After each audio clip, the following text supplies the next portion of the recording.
Should we get started? Yeah, let's do it. All right.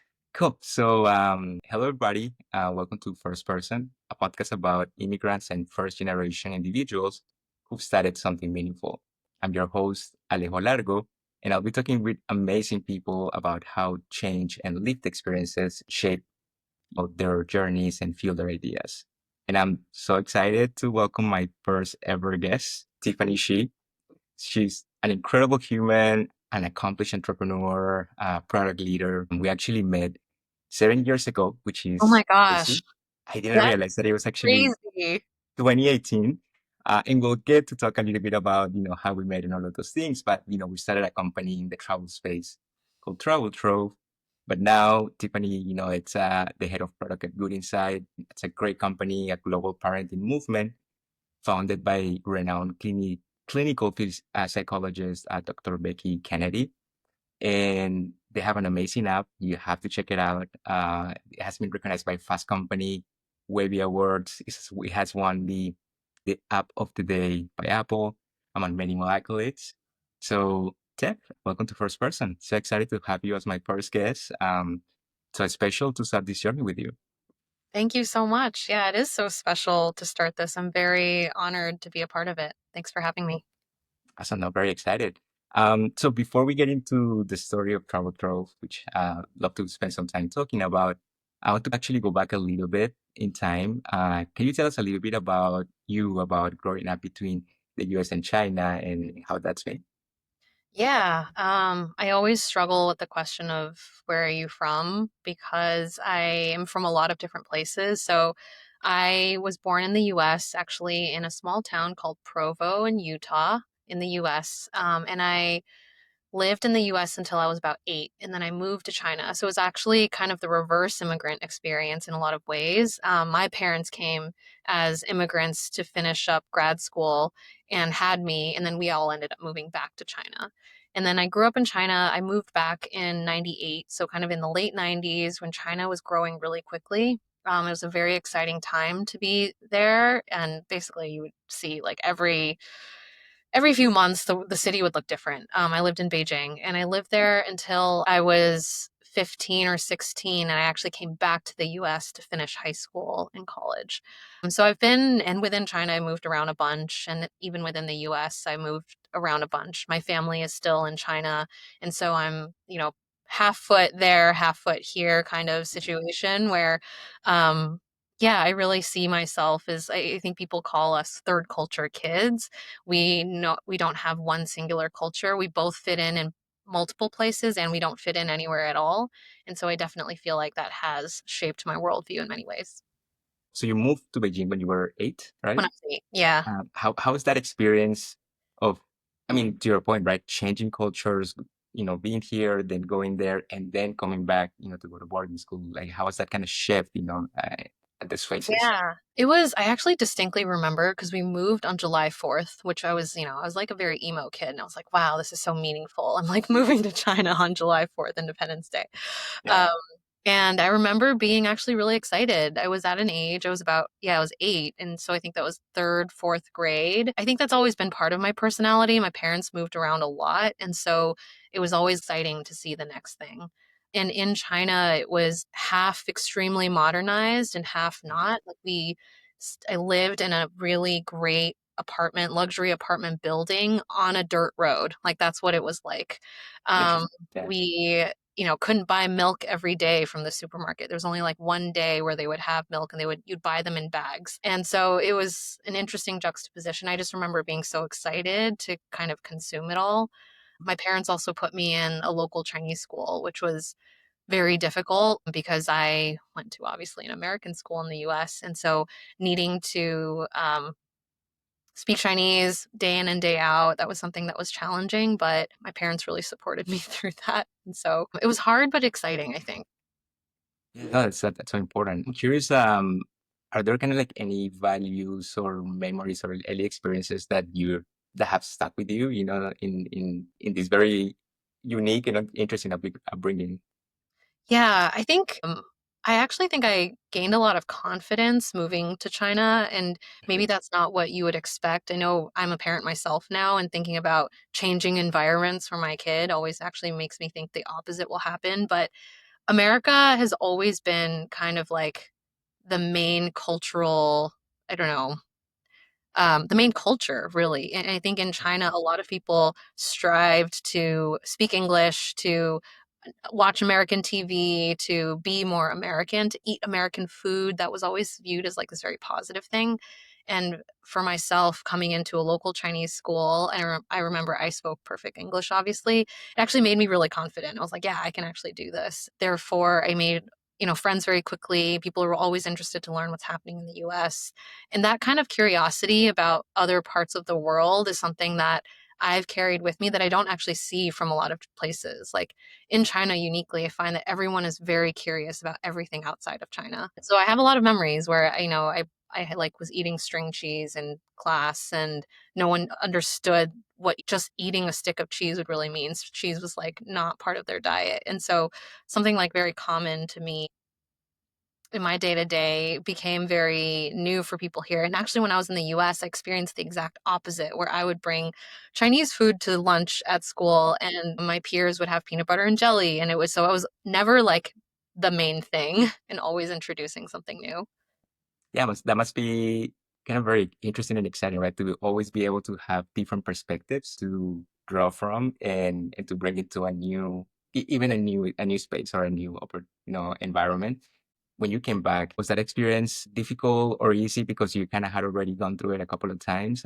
Yeah, I think it was similar in that it was very exciting for me and also very challenging. I The boarding school I went to was a prep school. It was very intense. I remember as kind of like a very studious kid, this was the first time I felt like, oh, wow, I'm not actually doing well in some of my classes. This is really hard. Oh, I also remember it was a culture shock too. It always is a culture shock. It was like my cheese moment in right. Beijing, coming to the US again as a teenager. I remember everyone hugged each other. That was common behavior. When you see your friends, you hug them. And that's not common in China. You don't really tend to do that. And so small moments like that, there's always this, oh, I'm not, the way I am isn't the main thing. And I need to learn to adapt. Okay. People hug each other when they greet each other here. That's something I need to learn to do. And so kind of like always having awareness of that. Cool. Yeah, no, that's super interesting. I'm curious now, going a little bit into more of the creative, kind of like entrepreneurial side of things. So you spoke a little bit about curiosity being a big part, I guess, of your upbringing. I'm curious if you could talk a little bit more about that, like just kind of like the role of curiosity, I think, throughout your life and both in a upbringing, but also, I guess, after you finish high school and went to college and started your career. Yeah, I think it was really a means of survival. Like I Mm, mentioned, it was a way to adapt. And in order for you to adapt, you do need to be curious about what people are like. The cheese moment, the hugging moment, like what are people like? Why do they behave differently? Why are their natural instincts maybe different than mine? And so I have needed to observe and be curious to to survive and to be able to move on. And so that's just kind of baked into my DNA now, I think, because I had to move so much and experience such vastly different cultures. And I think it has served me well. I think growing up, it felt challenging sometimes where it was hard to speak up. In a room, it's really hard to be the first to say something because my default is to observe. And as mm. I've gotten older and as I've naturally also wanted to start something on my own, be entrepreneurial, needing to put myself out there to say the first thing didn't come naturally. My mode is to be curious and to learn first. And so I think that's something that I still grapple with. Yeah, I feel like it's probably relatable. I think a lot of people do. And I'm curious, have you always come up with ideas like kind of like that creative spark? Are you always thinking about how could I improve something, or are there usually like certain moments that it maybe sparked either Travel Trove or like something else, but just kind of curious, like just creativity and coming up with ideas, your relationship to that? Yeah. I've always been an ideas person. I do think my upbringing is related, where being in the US, you see certain things that are the way they are. And then you move to China, and you're like, oh, this thing is different now. As an example, actually, relatively recently, right before COVID, I went back to China and I got to a restaurant and immediately I was kind of like waiting for a waiter to come take my order and no one ever came. Mm. And they already pre-COVID had the QR code system. And so it was like, oh, people around me were like, you just scan this. Like, there's no waiter coming. You just scan it and you actually place your order directly in this app that's like perfectly designed and you can split your order directly there. They already had robots delivering your food essentially. And so immediately you're exposed to something very new. And so when I came back to the US, a lot of ideas just start to form. And so I think exposure to a lot of different kinds of things naturally just spark ideas because you always wonder why is this different. Oh, they do this this way. The default assumption is always different in a different place. Yeah, and probably curiosity now plays a role here as well because now you're trying to understand why is something a certain way. How could it be different? What decisions were kind of made to create something that is a certain way, right? Totally. And I think now I have words for this. I don't think I could have described this as well back then, but I'm a very first principled kind of thinker where I don't really have a baseline of what normal is because I've seen just so many different ways to live, across different parts of the US and different parts of China. And so I'm always questioning things. Like just because you do it this way, I don't actually believe that that's the right way or the only way. And so there's always like, oh, well, someone else does this differently, probably, or like I can do this differently. It doesn't make sense to me. Yeah. And it's interesting, right? Because would you say that all of these experiences have allowed you or help you embrace risk and uncertainty a little bit more? Is that the case? Yeah, that's really interesting. It's a very two things are true kind of moment Yeah. where, yes, I think so. I do think it helps me embrace risk more just because being uncertain is very normal for me. I actually feel very comfortable with ambiguity, I think, because of that. Mhm. But at the same time, there are other parts of my upbringing as an immigrant, as an outsider, that introduces almost more uncertainty. I think I definitely suffer from imposter syndrome of just like, Yeah. oh, I don't really belong here. Can I actually create something in this space and like really share it with the world? That definitely comes up. So, yes, to like dealing with uncertain things, but also I think there are other ways that I feel uncertain. Yeah, no, no, 100%. And I guess would you say, in terms of when you're coming up with ideas, when you're kind of thinking about studying things, um, have you identified any challenges by being an immigrant and by being potentially an outsider or kind of having a different perspective, even in terms of access to financial education or just financial kind of resources or network support, just in general, I think like any challenges by being that outsider, that immigrant?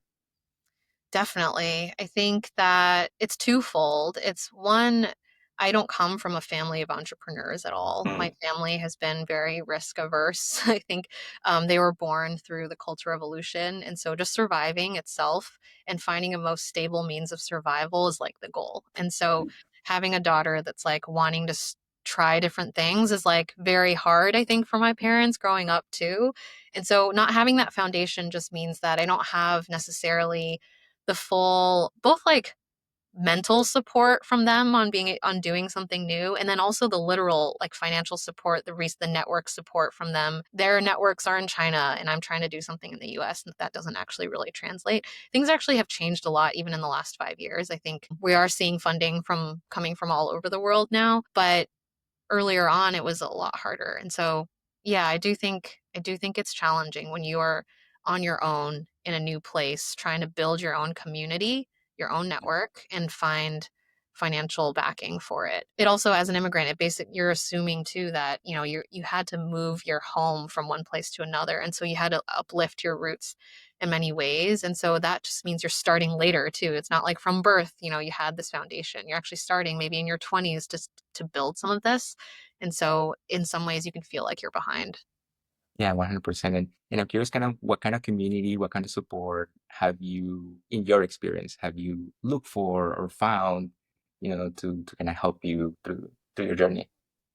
Yeah, I think specifically in the travel space in New York, actually, New York has been such a fun entrepreneurial city to be in. I think most people gravitate towards the West Coast. And so the community is actually a little bit smaller in New York, which is why I love it.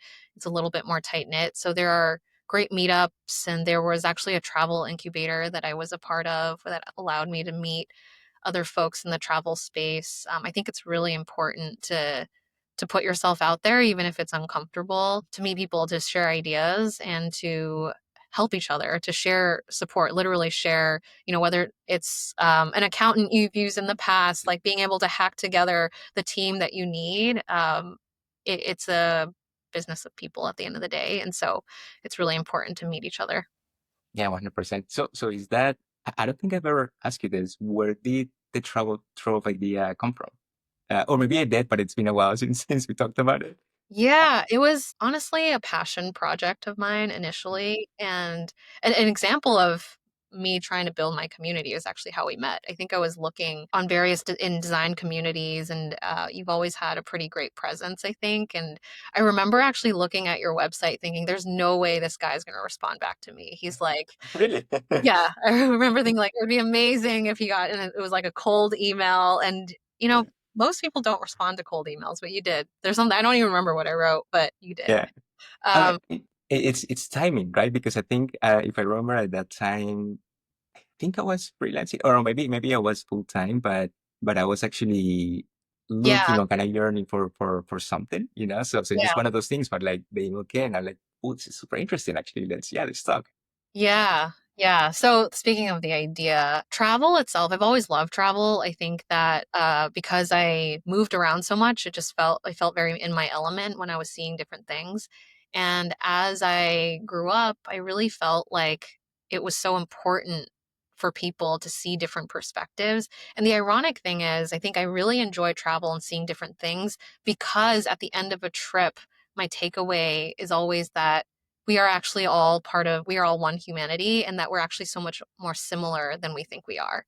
And that feeling is so wonderful. That's actually the thing that it makes travel so addicting to me. It's like you see such different things, and it's amazing how we interpret things differently. But when you really boil it down to what our needs are, what we care about, it's always actually the same thing. We're all very, very similar.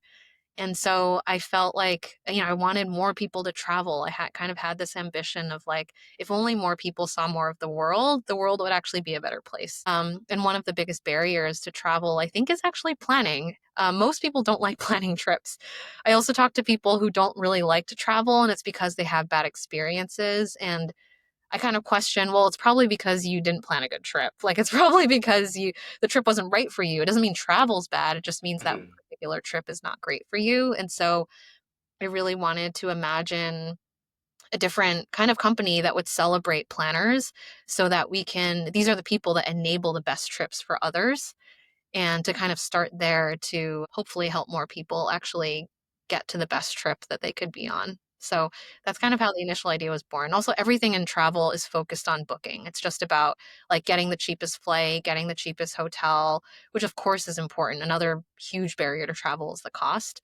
Yeah. That part was well matured. Like there are major giants in the space, and there was no one really focusing on the planning portion, which is so critical to a good trip. Yeah, and there's so many sources, right? Like you could go in deep rabbit holes, right? In trying to get different perspective of like what should I be doing in this place, right? And there's gonna be someone that tells you the complete opposite. You know, so many blog posts, so many travel influencers, so many kind of like opinions. Okay. Yeah, there's information overload, and I think we spent a lot of time talking about taste. I think like a perfect trip for you would even be a different trip for me, and so really understanding what someone cares about, and then having that actually be kind of like the guiding principles to how your trips planned is really important. It's not enough to go to TripAdvisor to see what the 5-star reviews are. That's like helpful at a very high level, but what the masses think of as great may be different than what Tiff thinks is great. So really wanted to build kind of like a more niche community for people. And I think like, you know, in our work, I remember that probably the biggest insight was that you trust your friends' recommendations Yeah. more than anything else, right? Like if you tell me I went to this place, you have to try it, I'm gonna try it, right? So it's interesting, right? That I don't know if there are maybe products out there that may do this now, but even when we're thinking about Travel Trove, that was a very big opportunity, a big kind of big space that we found, right? Just Yeah. creating an easy way for you to create something that you can share with your friends, as opposed to sending a spreadsheet or sending just kind of random places on Google Maps, and all those kind of things. Yeah, and I still think there is a big opportunity there. I think AI is making it a lot easier to, summarize insights. Yes, you can tell AI, ChatGPT, like, I care a lot about food. Tell me about the best restaurants from foodies in the world. But if Alejo, you tell me a restaurant's great and ChatGPT says it's a bad restaurant, I'm actually gonna be like, oh my gosh, I'm gonna love it because Alejo actually loved it. And I kind of love that the masses like didn't think that. And this is where the value of like a known source is so interesting. Even if it was a friend of yours, 1 degree removed, I would probably weigh that higher than, others in many ways. And so, yeah, it's really interesting. I think that definitely was our main thesis. And I don't think that that need has been met yet. Yeah. Yeah, I mean, I think like now AI just allows you to, it almost like gives you like that foundation, right? It's almost like the TripAdvisor foundation, right? In terms of even like places that you shouldn't go because they are the touristy places. You can level set, okay, this is what I could be doing on this trip. And then, but from there, like to actually make it relevant for you, to actually make it unique to you, there's still a gap there. Yeah. Yeah, I Yeah. think the tooling today with AI, it makes the organization and the logistics a lot easier, and it probably raises the baseline. Like the average trip is probably better, but for you to have like a really personal feel to your trip, it's still missing a piece. 100%. I'm curious. So we worked on Travel Trove for, let's say, 3 years, maybe 3 or 4 years, right? I Yeah, want to know because of the pandemic, we obviously we paused it. yeah. Like, what were some highlights, from the journey of going from idea to testing it, putting something in the world, and pausing? Yeah. Yeah, I will tell you mine, and I'd love to turn it back to you to hear from you. There have been so many highlights. I think finding you was one of the biggest highlights. I've always cared so much about design and both from like a brand perspective as well as from a product perspective and finding someone like yourself who also cares about both so much and how they speak to each other. I knew from the very beginning that this experience needed to be very elevated. It had to have craft. And so building a team is the hardest thing. And Yeah. finding you Mhm. who was willing to kind of dive into it with just a vision. There was no deck. There was no, maybe there was a deck. Actually, maybe I did put it. It was, yeah. There was a deck, but there was basically just a deck, no Yeah. product, no roadmap, no funding. And being able to dive in together was really special.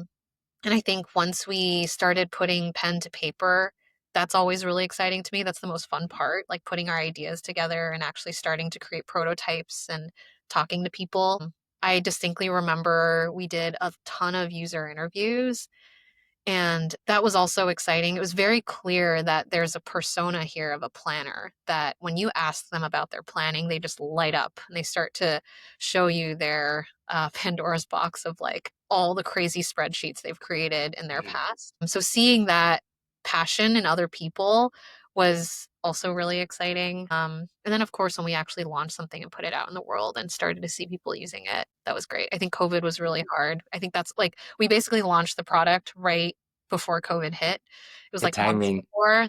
and no one was planning trips anymore. So that was really hard. But Yeah. yeah, how about for you? Yeah, so actually, before that, what is interesting that I realized, I think, throughout our experience. So I've always been a planner, Yeah. but when we started kind of defining that more clear articulation of our Avid planner, I realized that actually my wife is the Avid planner in Oh, our. yeah. So and I think that was like a cool, I think, insight that there's always one person in a group that is Yes. the main planner, like the A type, or like the Avid planner, the Yes. one that kind of just takes over. It says, you know what, let me just actually get your input, but I'll be the one doing it. Uh, Yes. so it Yes. was interesting actually to kind of To learn that be in about the group, yourself. Yeah. to learn that about myself and like to go through the process of like building this tool and saying, oh, actually, yes, of course, there are different types of planners. But I could just kind of look at her to be like, okay, but she's kind of like the person that we're talking to, so it's Yes. helpful. But I would say, I think in terms of, yeah, like the highlights, same. I think it was very cool to. I remember, I think so we you reached out by email. I think maybe we met a couple of times. Like I think like we had coffee or maybe it was a Zoom. I can't remember. if it wasn't person right away, but just being able to work together, I think was great. And I think like that's a to your point, like one of the most important things, right? Like you need to ensure that you have someone that you can build off each other, you complement each other, and like there's like this willingness and excitement to kind of actually get into the work and figure things out. So I think like yeah, definitely that was a highlight as well. I would say for me, the just the whole process of starting a company, I think like was very interesting Yeah. because it's definitely out of my comfort zone, right? I'm a designer by trade, and um, interestingly enough, for me, curiosity has also been a common thread, I think, across my life. So being able to actually get into, okay, let's work out our business plan. Let's actually think about how do we go about funding, like how do we go about uh, building a product, how do we market it, right? Like just kind of going through the whole journey, I think was um, eh, just super like insightful, I think. Yeah, it was And such a good exercise. what's that?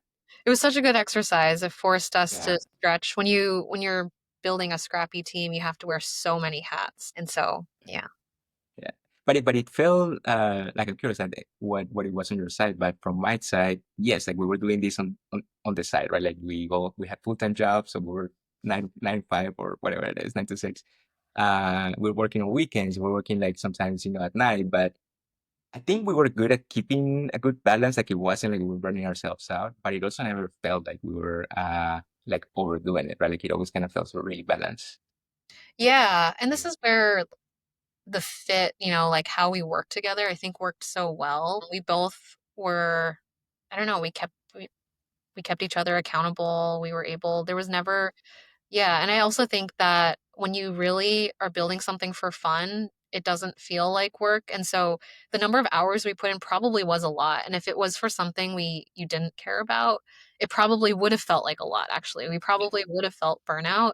They always say burnout doesn't happen from actually the quantity or volume of stuff you're doing. It's usually from if you don't care about it or you're not seeing results, you're not moving things forward. And since it was really fun, we both were passionate about it. And so the time kind of just went by. Yeah.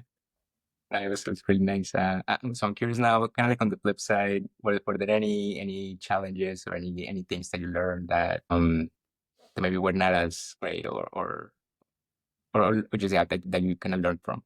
Yeah, I think figuring out when to fundraise is something that I definitely, if we were to do it again, would approach it differently. I started very early on thinking we needed to raise. It was like, okay, we want to start a company, we have to fundraise. And I think that's Mhm. just wrong. And I don't think people, like, if I were kind of talking to early stage entrepreneurs, I would be like, don't focus on fundraising it, focus on your idea. There's so many tools out there today to help you really sharpen your vision. I think you even mentioned we had a sense of who our persona was, but as you dive into it, you actually get a much clearer, more granular picture of who that persona is.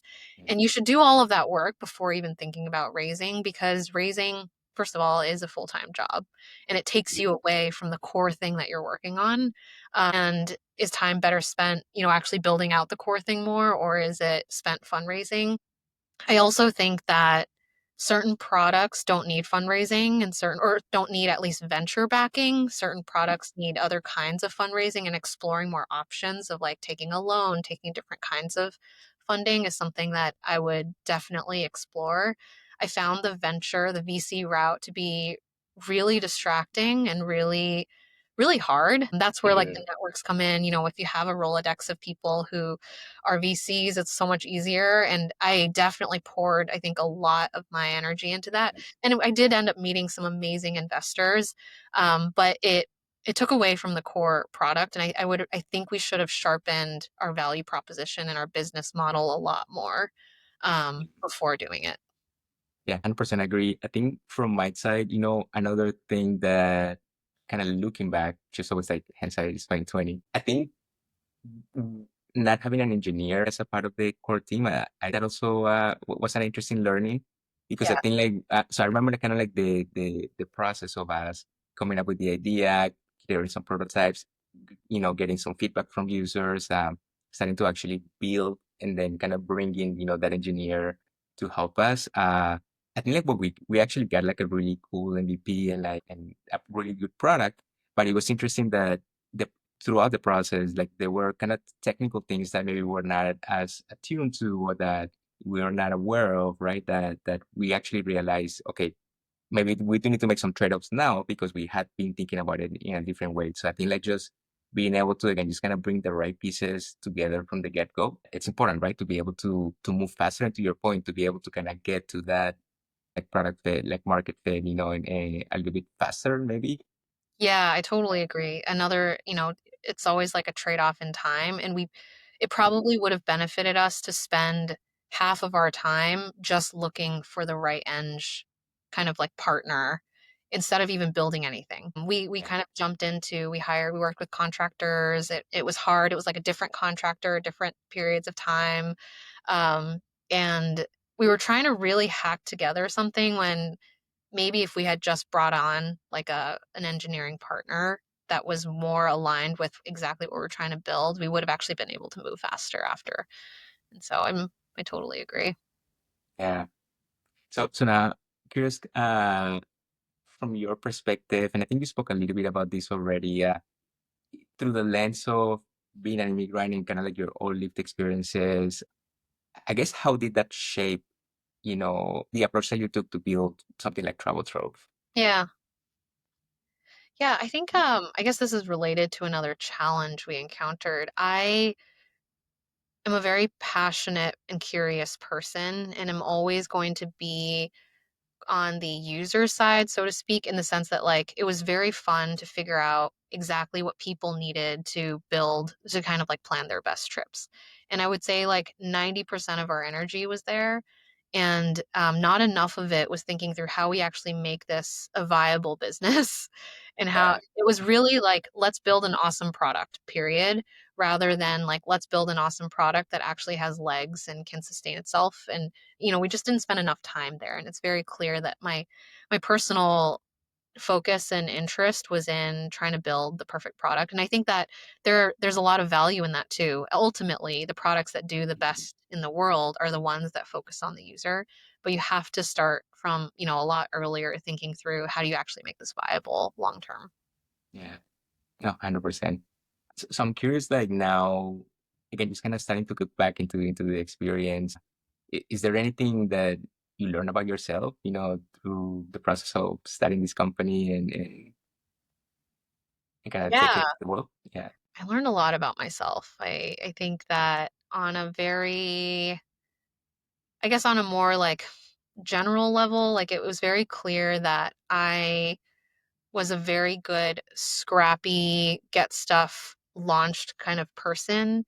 And scaling something from an MVP into a larger product was like more of an area of weakness. And so now like knowing that about myself, it's really helpful to know like I spike in being scrappy. As an immigrant, I think I've always been really good at dealing with or making something out of the hands I've been dealt rather than thinking through how do I increase my hands. Like Mhm. so if you give me $100, like I can turn that into something really meaningful. But what if that was questioning that? Like what if we had $1,000 instead? Like what if we actually focused instead of turning $100 into something, let's go get $1,000 before. So thinking bigger. And I realized that's actually so critical. I mean, we were very early in our careers, I think, when we were starting Mhm. this. And so there was some naivete around that. But like thinking bigger, forcing myself to do that, I think is important. Yeah, I'm trying to think other things that I've really learned about myself. I mean, I talked about this a little bit already, but I really care about the product. And it is why I love being a product leader right now at a company where I can really focus. My core job is to focus on building an amazing product for people and not so much focused on every other aspect of a company. And so I don't think that's a forever thing for me. There's a part of me Mhm. that really wants to continue to create something of my own. And so, but I did learn that from our Travel Trove experience. That's definitely where my natural tendencies are. So it's like you mentioned in the beginning, that now you have family. I'm curious in terms of becoming a parent, like how has that changed, your perspective on building things, on taking risks, on kind of what success looks like? Yeah, becoming a parent really, your whole identity changes in many ways. And I think actually, especially in the first year or two, you're so, you have this whole other job that's very important, the most important job to you at home. And so it's really hard to think about other parts of your life that you want to activate. And so now my son is now 3 years old. I feel like I've passed that, and I actually Yeah. really feel like more of my old self is coming back, and so that natural curiosity, the want to build things, the seeing parts of the world that I want to make better is coming back. And so, I don't actually think it fundamentally changed my desire for any of this, and probably actually widen my scope of the challenges that I see in the world. And I do so with a lens of, I think, more maturity also. I think in terms of like the level of risk I can take, you obviously have a person who is a dependent now. And so you have to think about some of those things. But I don't think it inherently changed anything about my curiosity or wanting to build something for the world. Cool. That's super interesting. So I guess a couple of more questions before we close out. I'm curious, what kind of advice would you give someone that has an idea but is feeling unsure about kind of taking that leap, that actually making it happen? Yeah, I would tell them to definitely act on it, and to not be to start small. And this is where the scrappiness, like we talked about, is so important. What is the smallest step you can take to give you more information, to give you confidence? If you're feeling insecure about something, like list out all the things that you're afraid of and almost figure out, okay, what are one of what's something I can do to at least address one of these fears almost. If it's that I Mhm. don't know if people will like my idea, talk to a bunch of people, send out surveys, do something like that. If it's I don't know how to build out a team, like start to learn, how do you talk to people? How do I build out a team? So taking a first step I think is important. I also think a lot of fear comes from just not knowing. And so forcing yourself to know even one piece of information more will make you less afraid. And so the more you know, the more comfortable you will be with it. So definitely take that first step. Yes. It's like one step at a time, right? Like just do One step at a time. Exactly. small ones, right? Yeah. Yeah. Yeah. And no one knows, like really no one knows what they're doing. I think I've read so many books from successful entrepreneurs who've made amazing things. And I think hindsight is always 2020. There's a lot of luck along the way. The most important thing is to have grit and to keep going and trying and learning. It's never going to be a linear path. And so just know that when you're doing it and it feels hard, it's because it is really hard. There's no one way and there's nothing, wrong about you. It's just a really hard exercise and very rewarding. Yeah, that's 100% agree. So last question, what's next for you? Is there anything that you're excited about, this year? Can be work, it can be outside of work.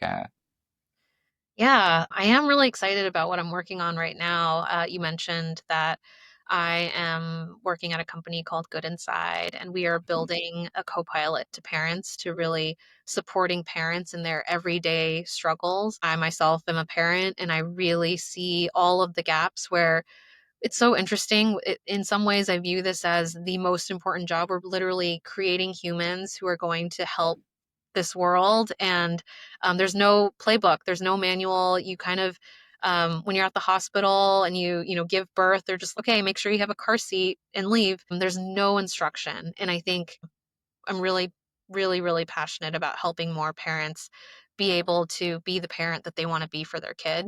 And so there's a lot in the pipeline that we have this year to support that. So that's where my focus is. Outside of that, it's my own child, who is my guinea pig for my product. Yeah, he's at such a fun age where he is so curious. Talk about curiosity at those young ages. They are so uninhibited by any kind of anything really. And so he asks endless questions and it's really fun to experience that. And to see like what he'll do, like what he'll create once he Yeah. grows up. Yeah, exactly. Yes. He has an imaginary friend now, which is very new for me. And Nice. he Yeah, I mean, I would assume that it's like every day something new, and it's always a learning experience, and there's always like something new that you're getting, in that relationship. Yeah, there's Yeah. something and it's always parenting is such a reparenting journey. You learn a lot about the type of parent you want to be, the type of parents you had. And he is so curious. So there's no fear of looking dumb in any way. There's no sense of that. And so the endless questions he asks actually always remind me that it's okay to have the question. It's okay to Yeah, ask the question. Stay curious, because that's a more fun way to live. that's what we need. That's what we need in life, you know. This is probably the biggest insight or the biggest advice, right? Yeah. That came from your son. So, well, this has been great. You know, I really appreciate Tiff taking the time and being part of this first episode, and what I hope is going to be a journey, good long journey. We'll see. But yeah, thanks so much for your time. Yeah. Thank you so much for having me.